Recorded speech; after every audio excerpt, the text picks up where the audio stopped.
Вы услышите интервью с двумя людьми, отправляющимися в экспедицию. В заданиях A8, A14 обведите цифру 1, 2 или 3, соответствующую выбранному вами варианту ответа. Прослушайте запись дважды. Now we are ready to start. Alex Morales, a journalist, and Joanne Butcher, who works with children, are about to embark on a journey through the most inhospitable place on Earth, the Arctic. It is more than a year since they applied to go on an expedition advertised as a hazardous journey, with a safe return doubtful. Jim McNeil, the renowned Arctic explorer, is leading the Ice Warrior project, aiming to reach all 4 North Poles in one season, which, if successful, will be a world record. Such a task, you may assume, must surely be undertaken by highly experienced travellers. Does that describe you, Joanne? No. I'd never even skied before we did the training to prepare for the expedition, so I spent a lot of time falling over at first.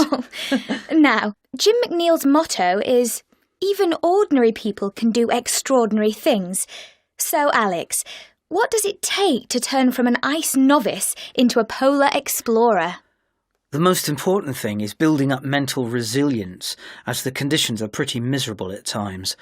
Although we are a very close team, we'll be walking alone in single file for a large part of each day, with just our thoughts to keep us company. Now, you two were strangers when you met at the first of the training weekends, weren't you? Yes, each member of the group was sent an email telling us to meet at a certain map reference on a set time and day. We were given the phone numbers of the other people in the group and told to get there in as few cars as possible. Now, you'll be battling extremely low temperatures. What training have you done for that? Well, a major part of the training was a 3.5-week trip to the Canadian Arctic to learn how to manage body temperatures. One day, I took my gloves off and literally in about 15 seconds, my fingers felt like wood. But surprisingly, heat can be a problem too. Once, we only had T-shirts on because we were pulling a sled all day. You have to be careful not to sweat, as it can freeze onto you and plummet your body temperature. Oh, how difficult is it to prepare for such a trip? Well, we've both been putting on some weight to help maintain body heat, but at the same time, we've had to pursue a healthy diet for fitness levels, as pulling the sleds containing all our equipment and supplies requires a huge amount of body strength. Pulling tyres in the local park has been a regular activity for me. I've had some odd looks from people, but it's the closest thing to pulling a sled. Oh, it all sounds very hard. But presumably, there have been some good moments that have made you want to carry on. Yes. While we were training in Canada, a few of us had been off the ice for a few days because of flu.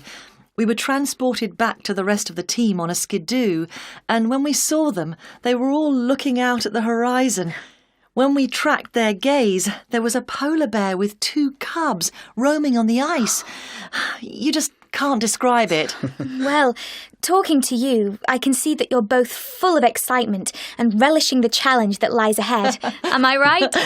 I have got so much from it already, just by being able to survive somewhere like that. People ask me how I can enjoy it. Well, I just do. I reckon I'll find it difficult to slip back into everyday normality when I get back. I might get itchy feet and want to go somewhere else. Let's see how many fingers I come back with first.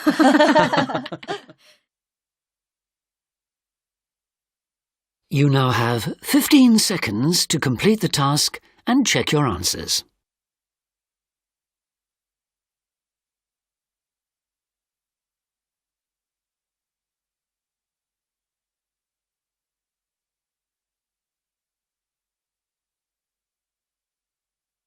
That is the end of the task.